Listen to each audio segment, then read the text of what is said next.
नमस्कार दोस्तों, स्वागत है आप सभी का आपके अपने यूट्यूब चैनल पे। दोस्तों, आप लोगों ने काफ़ी इधर कॉल किया है मुझे लास्ट 3 और 4 डेज़ से कि बहुत सारे क्वेश्चंस हैं, बहुत सारे क्वेरीज है।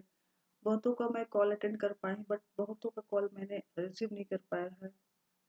और इवन आज तो मैं मल्टीपल कॉल जो था जो कि मैं पिक ही नहीं की क्योंकि थोड़ा सा नेक में प्रॉब्लम हो गया है और इसके लिए क्षमा चाहूँगी। बट थोड़ा जल्द जल्द जैसे ही ठीक होती हूँ मैं आप लोगों को कॉल रिसीव करना स्टार्ट कर दूँगी।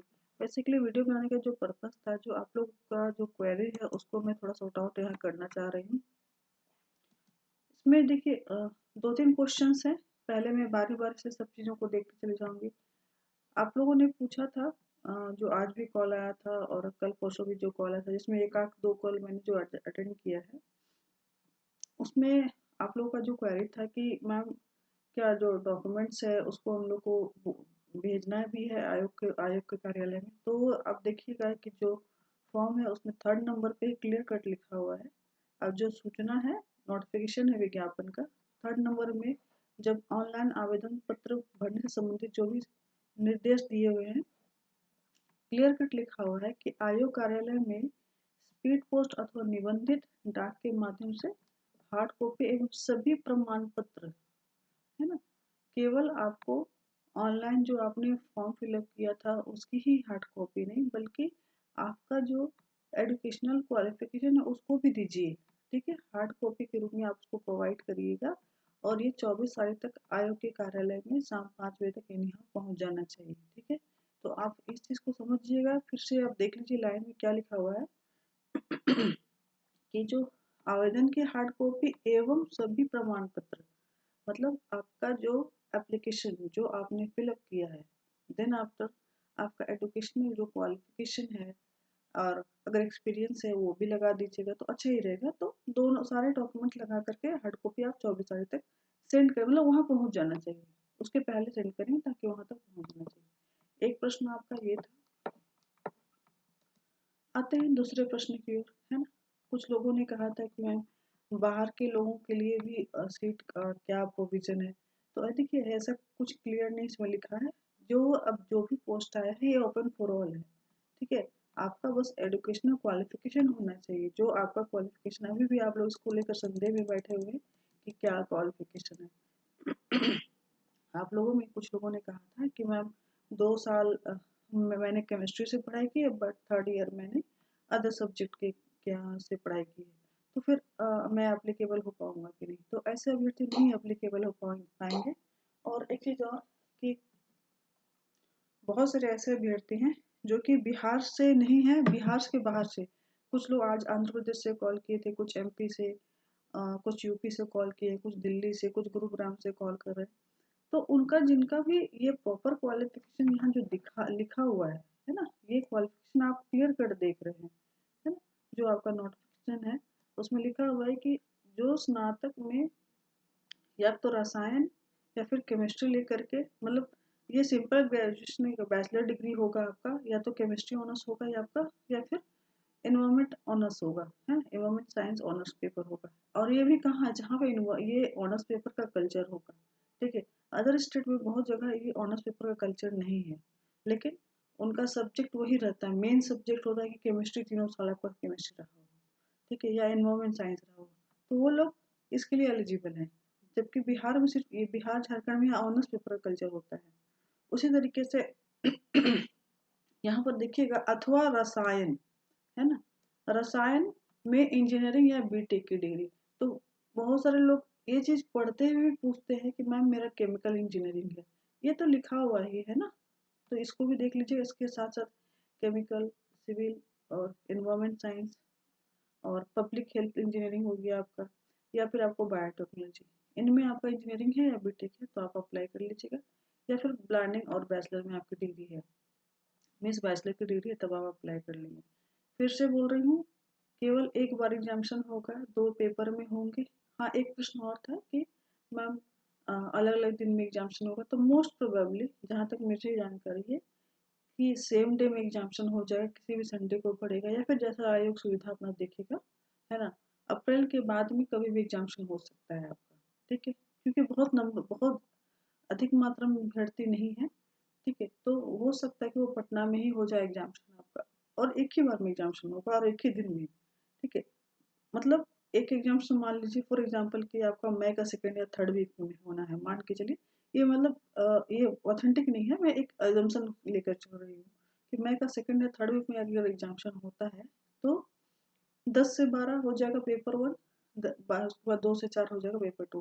तो इस तरीके से एक सेम डे में एग्जामिनेशन हो जाना है। क्वेश्चन तो मैं बता ही दी थी कि बायलिंगुअल रहेगा, ठीक है। अब एक जो प्रमुख मुद्दा था इसके सिलेबस को लेकर है।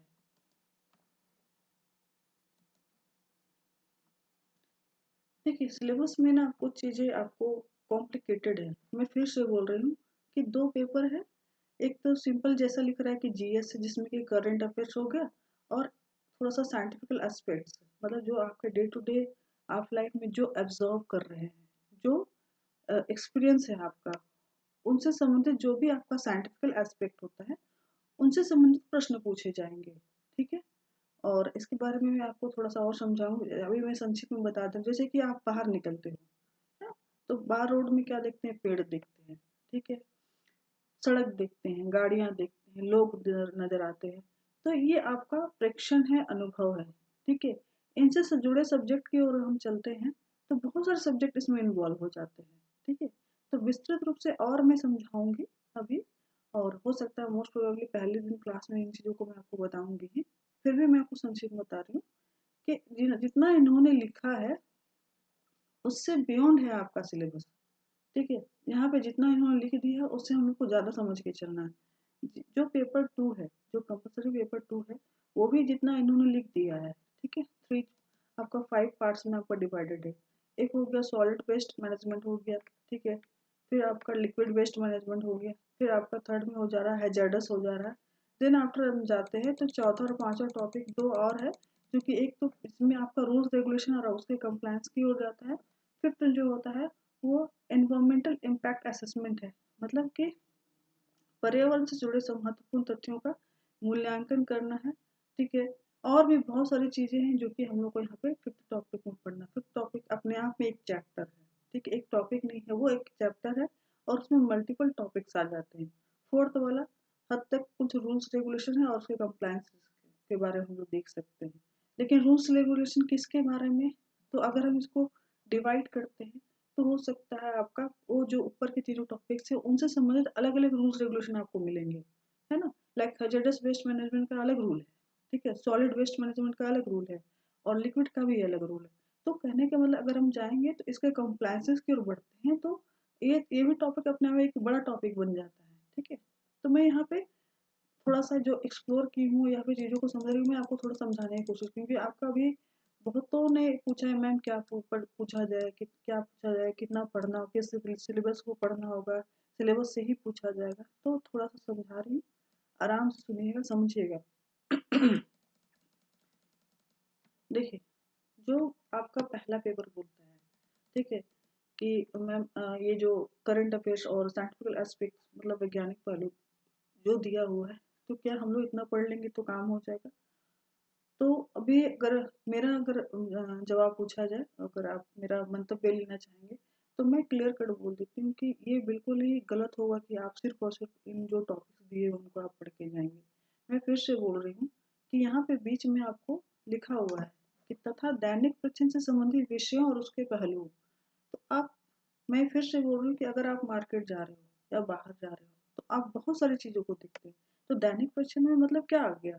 आपके जिन चीज़ों को आप देख रहे हैं, अनुभव कर रहे हैं, आप हवा अनुभव कर रहे हैं, ठीक है, आप धूप अनुभव कर रहे हैं, आप वर्षा अनुभव कर रहे हैं, तो वो क्या हो गया? ठीक है, ये अपने आप में मौसम हो गया, जलवायु हो गया, वातावरण हो गया, तो ये तो ज्योग्राफी का सब्जेक्ट हो गया, ठीक है। आप पब्लिक देख रहे हैं, उनके मूवमेंट्स को देख रहे हैं, ठीक है, उनके हाव भाव को देख रहे हैं, उनके कल्चर को देख रहे हैं। तो यहाँ पे हिस्ट्री है, साथ साथ में आपका ह्यूमन साइकोलॉजी भी हो गया, ठीक है। उसी तरीके से अगर हम देखते हैं, पेड़ पौधों को देख रहे हैं, ठीक है, अगर आप रास्ते में जा रहे हैं तो आपको रिसोर्सेस का कहीं पे वाटर देख लिए, है ना, कहीं रास्ते में आप ट्रेवल कर रहे हैं, तो आप लोग ट्रेन से ट्रेवल कर रहे हैं तो रास्ते में कहीं माइंस देख लिए। तो क्या आप देख रहे हैं, खनिज लवण के बारे में जान रहे हैं, ठीक है, नदियों के बारे में, झील झरने देख रहे हैं, तो आपका हो गया सीधे सीधे आपको कुछ चैप्टर आपका ज्योग्राफी से जुड़ा हो जा रहा है, ठीक है। कुछ चैप्टर आपको बायोलॉजी से जुड़ा हुआ आ जा रहा है। मतलब एक मैं छोटा एग्जांपल दे रही हूँ, मतलब बहुत सारे सब्जेक्ट्स आ जा रहे हैं। तो कहने का ये मतलब कि इन्होंने जीएस को एक संक्षिप्त में समझा तो दिया है आपको, लेकिन you have to think broadly. ये जितना ये बोल के चल रहे हैं हमको उतना नहीं लिख के चलना है कि इन्होंने बोल दिया 2-3 लाइनों को तो बस मेरा काम हो गया क्या, करंट अफेयर्स पढ़ लेंगे और एक साइंटिफिक एस्पेक्ट्स पढ़ लेंगे। लाइक आपको हार्डली से हार्डली हम पढ़ेंगे तो इन्वायरमेंट साइंस पढ़ लेंगे, बायो फिजिक्स केमिस्ट्री पढ़ लेंगे। अगर सिर्फ इतने के बुलावे में है तो थोड़ा नुकसान हो जाएगा आपका। मतलब आप अगर हमसे पूछते हैं कि मैम क्या इतना ही आएगा या हिस्ट्री ज्योग्राफी और पॉलिटी नहीं आएगा, तो मैं तो कहूँगी कि आ सकता है। ठीक है, जैसे कि फॉर एग्जांपल आप आज अचानक आप आज पटना में हो, तो पटना से आपको जाना पड़ गया किसी काम से दिल्ली, तो आप आराम से चले गए मूवमेंट करके, है ना, टिकट ले लिए, ठीक है, रिजर्वेशन कराया आपने और उसके बाद ट्रेन से आप चले गए कहाँ, या फ्लाइट से चले गए दिल्ली। ठीक है, तो ये कैसे गए, आपको उतना राइट मिला हुआ है फ्री मूवमेंट करने का, है ना, तभी ना आप गए। दैट मीन्स कि ये आपको राइट टू मूवमेंट जो हो जाता है, ये कहने के बाद स्वतंत्रता के अधिकार में आ जाता है आपको। आप कहीं भी किसी जो आपका कॉन्स्टिट्यूशन ने आपको उतना वो राइट दे के रखा है कि आप कहीं भी आराम से मूवमेंट कर सकते हैं। दैट मीन्स कि ये कॉन्स्टिट्यूशन से जुड़ा हुआ एक पहलू हो जाता है। तो मैं तो कहूँगी कि आप जीएस में जितने भी क्वेश्चंस आते हैं सबको बढ़िया से पढ़ लीजिएगा। ठीक है, और जो कमी बेसी रहेगी मैं बीच बीच में गाइड करते रहूँगी। अगर आप सेल्फ स्टडी कर रहे हैं तो कोशिश करिएगा पूरा पढ़ने का। पेपर टू की ओर आते हैं। पेपर टू में देखो जो लिखा हुआ है कि सॉलिड है, ठीक है, देन सॉलिड वेस्ट मैनेजमेंट है, लिक्विड है, हैजार्डस है, and fourth and fifth topic. तो कहने का मतलब अगर हम इस टॉपिक पर जाते तो सब इंडिविजुअल अपने आप में 2 या 3 चैप्टर मिला करके ये सारा चैप्टर ये पाँचों यूनिट बन जाता है। फोर्थ और फिफ्थ आपको तो खैर कुछ बुक्स में नहीं मिलेगा और आपको हद तक आपको गूगल करना पड़ेगा, या फिर हो सकता है मल्टीपल सोर्स आप फेच करोगे तो हो सकता है कहीं आपको मिल जाए। ठीक है, तो कहने का मतलब है कि वो आप सॉलिड और लिक्विड या हैजार्डस वेस्ट मैनेजमेंट के बारे में पढ़ रहे हैं तो सबसे पहले इसका ओरिजिन कहाँ हो रहा है। ठीक है, तो ये पॉलिटेंट्स के रूप में आ जा रहा है। ठीक है, तो आपका पॉलिटेंट्स मतलब क्या है, वो एनवायरमेंट से जुड़ा हुआ, जो कि एनवायरमेंट के जो नेचुरल स्ट्रक्चर में या फिर उसकी प्रकृति में नेचर में उसको डिफरेंट लाता है, जो कि बेसिकली ये जो नेगेटिव डिफरेंट होता है ना, डिफरेंस होता है, मतलब पॉजिटिव वे में ये डिफरेंस नहीं होता है। दैट मीन्स कि you have to first study about the environment, है ना, इन्वायरमेंट के बारे में पढ़ना होगा और उसके महत्वपूर्ण पहलुओं के बारे में पढ़ना होगा। ठीक है, इन्वायरमेंट का स्ट्रक्चर रूप कैसे बदल रहा है, इसमें कौन से प्रमुख कारण है, कौन से प्रमुख कारक है, इन सब चीज़ों के बारे में पढ़ना होगा। मीन्स रीजन कॉजेज सब पढ़ना होगा, फैक्टर सब पढ़ना होगा। तो कहने का मतलब ये भी अपने आप में विस्तृत है। तो अगर आप पढ़ते हैं तो थोड़ा अच्छे से पढ़ेंगे। ठीक है, अब रही बात कि जो आप मुझसे उम्मीद कर रहे थे कि नोट्स क्लासेस, तो ठीक है वो मैं संडे से क्लासेस स्टार्ट कर भी रही हूँ। उसके बारे में मैंने आज शॉर्ट नोट्स में शॉर्ट वीडियो मैंने बता भी दिया था। तो अभी फिर से समझाने की कोशिश कर रही हूँ कि जो क्लासेस होगा ये बेसिकली बाइलिंगुअल क्लास ही होगा, है ना। मतलब जो मेरा जो क्लास होगा बेसिकली ये लेक्चर का मूड होगा, ये बाइलिंगुअल होगा। दैट मीन्स कि जो मैं अभी आप देख रहे हो मेरे को सुन रहे हो, है ना, कि मैं कैसे बोल रही हूँ, है ना, मैं हिंदी पूरे हिंदी भी नहीं बोलती हूँ ना ही पूरी इंग्लिश बोलती हूँ, है ना। मतलब आप you can understand what I want to say, है ना, मैं जो भी बोलना चाह रही हूँ आप समझ रहे हो। ठीक है, इवन कहीं कहीं पे जरूरत ही नहीं होता है कि मैं हिंदी वर्ड्स का चुनाव करूँ, और कहीं कहीं पर लगता है कि नहीं थोड़ा सा ज़्यादा टफ इंग्लिश हो जा रहा है तो मैं थोड़ा सा हिंदी की ओर चले जाती हूँ, ताकि जो हिंदी वाले बैकग्राउंड वाले अभ्यर्थी हैं जो अगर शब्दों को पकड़ नहीं पा रहे हैं तो उनका वो प्रॉब्लम सॉल्व हो जाए। तो कहने का मतलब है कि लेक्चर का मोड दोनों हिंदी इंग्लिश दोनों में रहेगा। ठीक है, और जो अगर नोट्स रहेगा जैसे कि वैसे अभ्यर्थी जो इंग्लिश में आंसर करेंगे, है ना, या फिर जो इंग्लिश में ही कंफर्टेबल है पूरी तरीके से, तो उनका नोट्स मैं इंग्लिश में दूंगी। जो इंग्लिश हिंदी में कंफर्टेबल होंगे उनके नोट्स हिंदी में दूंगी। ठीक है, फी के बारे में मैंने ऑलरेडी वहाँ पर आपको डिस्क्रिप्शन में मेंशन करके रखा था, उस पर डिस्काउंट भी मैंने कर दिया, वो भी मैं आपको लिख दी हूँ, डिस्क्रिप्शन में आप देख लीजिए। तो फॉर्म फिलअप कर लीजिएगा, फॉर्म फिलअप करने के बाद जब पेमेंट करेंगे तो स्क्रीन शॉट दे दीजिए। ठीक है, हाँ, ये अभी कोई हर्डल नहीं है कि आपको दोनों पेपर ही पढ़ने हैं। आप सिर्फ एक पेपर पढ़ना चाहते हो, एक पेपर के लिए आप पेमेंट करेंगे। ठीक है, और मेरे को ध्यान दे से एक बार मैसेज कर देंगे कि भाई आपको एक ही क्लास लेना है। ठीक है, इससे क्या होगा कि मैं इस चीज़ के लिए कर रही हूँ कि आपने कितना पेमेंट किया और किस क्लास के लिए किया है, ठीक है। तो स्क्रीनशॉट या फिर मेरे को मैसेज करते समय ये चीज़ ध्यान रखेंगे कि you have done payment for paper 1 और पेपर 2। तो कहने का मतलब ये बेसिक चीज़ें थी जो मैं आपको यहाँ बता दी हूँ। फर्दर ये चीज़ आप ध्यान में रखेंगे कि मैं बहुत ज़्यादा कॉल अटेंड नहीं कर पा रही हूँ या फिर आपके कॉल पिकअप नहीं कर पा रही, दैट मीन्स कि मैं कहीं बिजी हूँ या फिर अपने काम में व्यस्त हूँ। मेरा जो क्योंकि आज करीब करीब आप लोगों ने 50-60 लोगों ने कॉल किया था, ठीक है। जिसमें कि मुश्किल से मैंने 5-10 कॉल ही अटेंड की है, ठीक है। ज़्यादा से ज़्यादा कॉल मैंने बिल्कुल अटेंड नहीं किया। इसके अलावा 10-15 मैसेजेस थे तो मैंने कुछ का रिप्लाई दिया, अभी भी कुछ मैसेजेस का मैंने रिप्लाई नहीं दिया। तो कोशिश करूँगी कल अगर मेरा थोड़ा-सा नेक ठीक हो, गला ठीक हो जाता है और मैं इस लायक हो जाती हूँ कि मैं आपको आपके क्वेश्चन का फ़ोन पर ज़्यादा आंसर कर पाऊँ, तो ज़रूर करूँगी, है ना? तो आप भी थोड़ा-सा ध्यान रखेंगे कि लंबी बातों को ड्रैग करने की कोशिश नहीं करेंगे। आपकी जितनी ज़रूरत होती है, 2 से 3 मिनट में बातों को निपटाने की कोशिश करेंगे। 5-10 मिनट लंबा आप लोग जो कॉल करने लगते हैं, क्योंकि ये सब जो बताई हुई चीज़ों को ही दोबारा पूछने लगते हैं आप फ़ोन पर। तो आप सोच लीजिए कि ये 10-10 मिनट का एक-एक विद्यार्थी से इंटरैक्ट करना मीन मीन्स ये मतलब काफ़ी टाइम कंज्यूम करता है ना। और मेरा जो डे टू डे का रूटीन है, क्लासेस है, वो भी डिस्टर्ब होते हैं। मेरा खुद का जो ऑफिशियल जो काम है वो भी डिस्टर्ब होता है, पर्सनल लाइफ भी वो भी डिस्टर्ब हो जाती है। मैं खाते पीते फ़ोन रिसीव कर रही होती, तो थोड़ा सा आप इन चीज़ों को फिर से ध्यान रखेंगे, है ना। और बहुत ज़्यादा ज़रूरी होगा तब कॉल करेंगे। बाकी फॉर्म स्टार्ट हो चुका है फिलअप करने का, तो आप लोग अपना टाइम से फॉर्म फिलअप करेंगे, लास्ट डेट का वेट नहीं करेंगे।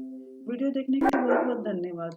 और फिर से कहूँगी कि और भी ज़रूरत पड़ेगा तो मैं जल्दी अनाउंस करूँगी। क्लास के बारे में तो मैं बता दी हूँ, फिर से अगर हो सके तो फिर मैं और भी वीडियो बना करके आपको जो भी ज़रूरी सजेशन होगा या गाइडेंस होगा वो देने की कोशिश करूँगी।